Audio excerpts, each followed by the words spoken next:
মার্কেটে 15,000 টাকা বাজেটে এতগুলো স্মার্টফোন আছে যেগুলোর মধ্যে বেছে বেছে সেরা 5টা না ভাই শুধুমাত্র 3টা স্মার্টফোন আপনাদের কনফিউশন দূর করার জন্যই আজকে সাজেস্ট করব যে ফোনগুলো কিনা 6000 mAh এর উপরে ব্যাটারি, 5 হোল কাটআউটের ডিসপ্লে, আইফোনের মতো ডিজাইন আর 18GB ভার্চুয়াল র্যাম দিয়ে দিচ্ছে। তো আর পেঁচাল না পাইরা প্রথম স্মার্টফোন সম্পর্কে জানাচ্ছি যে এই ফোনটার ডিজাইন পুরোপুরি আইফোন থেকে কপি পেস্ট করাও বলতে পারেন।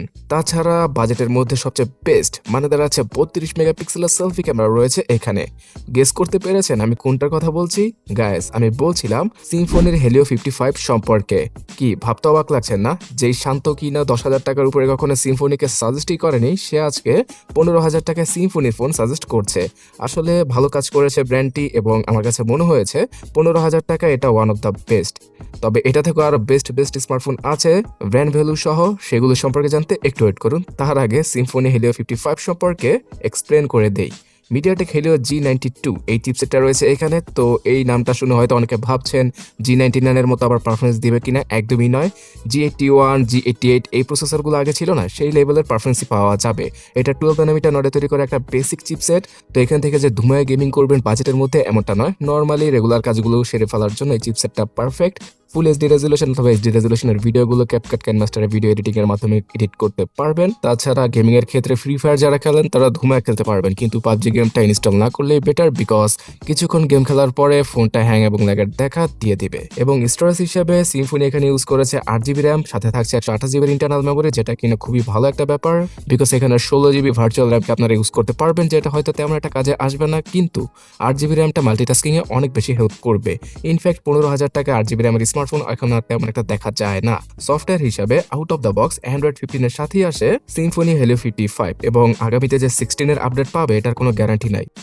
6.78 ইঞ্চি সাইজের আইপিএস এলসিডি প্যানেলের 120 Hz এর এইচডি নয় ফুল এইচডি প্লাস রেজুলেশনের ডিসপ্লে ইউজ করেছে তারা, যেটা কিনা এই বাজেটে আর অন্য কেউ দিতে পারতেছে না। আর সাইডে যে পাওয়ার বাটনের সাথে ফিঙ্গারপ্রিন্ট স্ক্যানারটা ছিল না, সেটাও যথেষ্ট ফাস্ট এবং অ্যাকুরেট কাজ করছিল। ক্যামেরা সেকশনেও ধুমায় কাজ করছে সিম্ফনি। 50 মেগাপিক্সেলের রিয়ার শুটার, তার পাশাপাশি 2 মেগাপিক্সেলের একটা জুতার বাড়ি রয়েছে পেছনে, মানে ম্যাক্রো ক্যামেরা সেন্সর রয়েছে। তো 2 মেগাপিক্সেলের সেন্সরকে ভুলে যান, মেন যে 50 মেগাপিক্সেলের ক্যামেরাটা আছে না, সেটা যথেষ্ট ভালো ছবি ক্যাপচার করতে পারে। তাছাড়া সামনে 8 নয়, 13 নয়, 16 নয়, 32 মেগাপিক্সেলের সেলফি ক্যামেরাকে দিয়ে দিয়েছে তারা, যেটার কোয়ালিটিও অসাধারণ লেভেলের ছিল। ডে লাইটে তো ভালো ছবি তুলতে পারাই যায়, লো লাইটও ভালো আলো ক্যাপচার করার মাধ্যমে ভালো সেলফিগুলো তুলতে পারা পসিবল হয় হেলিও 55 দ্বারা। তো ক্যামেরা সেকশনও এটা কাঁপায় দিছে। তো ব্যাটারিতে কি কিপটামি করছে? একদমই না। 6000 mAh এর হিউজ ব্যাটারিকে ইউজ করা হয়েছে, আর এটা লিথিয়াম পলিমারের ব্যাটারি, যেখানে কিনা 18 ওয়াটের চার্জিং স্পিডের সমর্থনটাও পেয়ে যাচ্ছি আমরা। তো এক কথা বলতে গেলে ব্যাটারি, ক্যামেরা, ডিসপ্লে সব দিক দিয়েই পারফেক্ট হেলিও 55 এবং এই ফোনটার 8GB র্যামের ভেরিয়েন্টটা 1 টাকা কম 15,000 টাকা অফিসিয়াল ভাবে পাওয়া যায়। এবং আজকের তালিকার সবগুলো স্মার্টফোনই অফিসিয়াল স্মার্টফোন। আনঅফিসিয়াল একটা ফোনকেও সাজেস্ট করব বোনাস ফোন হিসেবে, তবে সেটা ভিডিওর একদম শেষ প্রান্তে। অলরাইট, এবার যারা কিনা একটু ব্র্যান্ড ভ্যালু এবং সফটওয়্যারগত দিক দিয়ে একদম নিশ্চিন্তে ফোন ইউজ করতে চান, মানে তাদের ফোনটা আগামী 3, 4, 5 বছর অনায়াসে ইউজ করতে পারবেন রাফলি, তার পাশাপাশি সেই ফোনটা দেখলে দুজন মানুষও বলবে যে ভালো ব্র্যান্ডের স্মার্টফোন কিনেছ, তো তাদের জন্য হচ্ছে গিয়ে আমাদের আজকের তালিকার পরবর্তী ফোনটা, যেখানে কিনা ব্র্যান্ড ভ্যালুর পাশাপাশি সেরা চিপসেটটা দেওয়া হয়েছে, যেটার মাধ্যমে 15,000 টাকায় আমি এটাকে গেমিং স্মার্টফোন হিসেবেও বিবেচিত করতে পারি, বিকজ মিডিয়াটেক হেলিও G99 এর মতো চিপসেটটা দিয়ে স্যামসাং যে A07 নামে ফোন লঞ্চ করবে সেটা কেউ কল্পনাও করতে পারেনি। টেকনো ইনফিনিক্সও এখানে হেরে গেছে। 6.7 ইঞ্চি সাইজের পিএলএস এলসিডি প্যানেলের 90 Hz এর এইচডি প্লাস রেজুলেশনের ডিসপ্লেকে ইউজ করা হয়েছে এখানে। বড় নচটা দেখে অনেকেই হয়তো থতপত খেয়ে যাবেন, বাট স্যামসাং এই বাজেট কেন 25-30 হাজার টাকা বাজেটও এই নচকেই দিয়ে থাকে, তো এটার সাথে অ্যাডজাস্ট করতে হবে এবং এটার মাধ্যমে প্রাইসটা কিছুটা কমাতে পেরেছে তারা। অ্যান্ড্রয়েড 15 এর সাথে আসা এই ডিভাইসটা 1 বছর, 2 বছর, 4 বছর না 6 বছরের ওএস আপডেট পাবে। আপনি একবার চিন্তা করে দেখুন, ওপো, ভিভো, শাওমি তারা যে ফ্ল্যাগশিপ লক্ষ টাকা দামের স্মার্টফোন আনে না, সেখানেও এত বেশি সফটওয়্যার আপডেট পাওয়া যায় না, যেটা কিনা 15,000 টাকা দামের স্যামসাং এর এই ফোনটা অফার করতেছে। মিডিয়াটেক হেলিও G99 এই চিপসেটটা থাকার কারণে পাবজির মতো গেমও এটাতে প্লে করা পসিবল হবে 40 FPS এ। 60 FPS আপনারা খেলতে পারেন, বাট 40 FPS এই সবসময় একটা ব্যালেন্স পারফরমেন্স পাওয়া যাবে। তার পাশাপাশি ক্যাপকাট কাইনমাস্টার ভিডিও এডিট করে মানে দ্বারা গিয়ে ফুল এইচডি রেজলিউশনের ভিডিওগুলো এডিট করে আপনারা মজা পাবেন।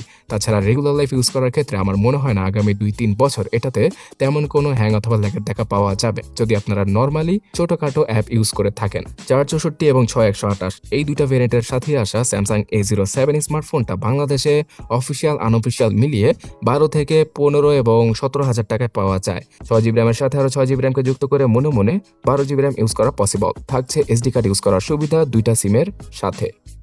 ক্যামেরা সেকশনে বেসিক লেভেলের 50 মেগাপিক্সেলের রিয়ার, 2 মেগাপিক্সেলের জুতার বাড়ি এবং 8 মেগাপিক্সেলের সেলফি শুটারকে দিয়ে দিয়েছে স্যামসাং। ফুল এইচডি রেজলিউশনে ভিডিও করা পসিবল হচ্ছিল এখানে। ফোনটার রিয়ার ক্যামেরাটা যথেষ্ট ভালো, কিন্তু সেলফি ক্যামেরাটা আরও কিছুটা বেটার হতে পারত। 5000 mAh এর ব্যাটারিকে দেওয়া হয়েছে, যেটা কিনে একটু কমই মনে হতে পারে যে কারো কাছে, বাট আরও বড় ব্যাটারি যুক্ত স্মার্টফোন কিনতে হলে একটু ওয়েট করেন, পরবর্তী ফোনটা সেটা অফার করবে। তো আপনি যদি আপনার মা বাবা অথবা সিনিয়র সিটিজেনের জন্য অথবা রাফলি 3-4 বছর ইউজ করার জন্য একটা সেকেন্ডারি ডিভাইস কিনতে চান, তাহলে স্যামসাং A07টা চোখ বন্ধ করে নিতে পারেন। আদারওয়াইজ আরও বড় ব্যাটারি, 5 হোল কাটআউটের ডিসপ্লে এবং সুন্দর ডিজাইনের স্মার্টফোন কিনতে হলে আমাদের আজকের তালিকার সর্বশেষ স্মার্টফোনটা শুধুমাত্র আপনার জন্য, যেখানে কিনা 12GB 16GB না 18GB ভার্চুয়াল র্যাম ইউজ করা পসিবল হবে, যেটা কিনা নামে কাজ করে এবং এই জিনিসটা আপনারা অনেকেই জানেন। আরে বাপ রে, ये तो धोती खोल रहा है। সো Realme C71টাই হচ্ছে গিয়ে এমন একটা স্মার্টফোন যেটা কিনা বাজেটের মধ্যে সবচেয়ে বড় ব্যাটারির সাথে আসে। সেটা হচ্ছে গিয়ে 6300 mAh এর এবং চার্জিং স্পিডটাও অনেক ফাস্ট, 45 ওয়াটের। তো দ্রুতগতিতে ফোন চার্জ করবেন আর ঘুমায় ইউজ করবেন 1.5 থেকে 2 দিন, তেমন কোনো প্যারা খেতে হবে না। এবং ডিসপ্লে হিসেবে বিন্দু আকৃতির 5 হোল কাটআউট রয়েছে ফোনটার ফ্রন্টে।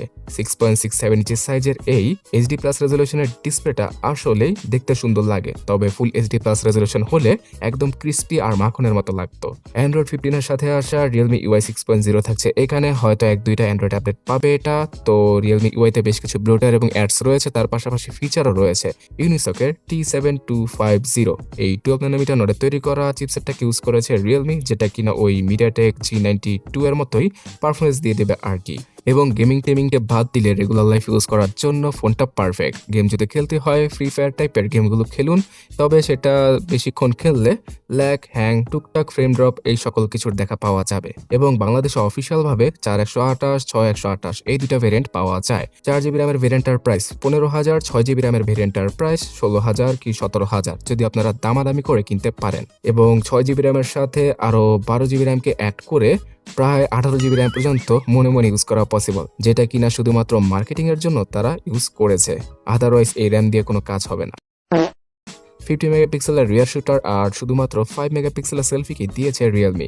পেছনের ক্যামেরা দ্বারা ফুল এইচডি এবং সামনের ক্যামেরা দ্বারা এইচডি রেজলিউশনে ভিডিও করা পসিবল। তো উক্ত বাজেটের সবচেয়ে গার্বেজ লেভেলের ক্যামেরার টাইটেলে আমি দিতে পারি Realme C71কে, বিকজ ডিসপ্লে, ব্যাটারি অথবা র্যামের দিকটা খেয়াল করতে গিয়ে তারা ক্যামেরার দিক দিয়েই কস্ট কাটিংটা করেছে।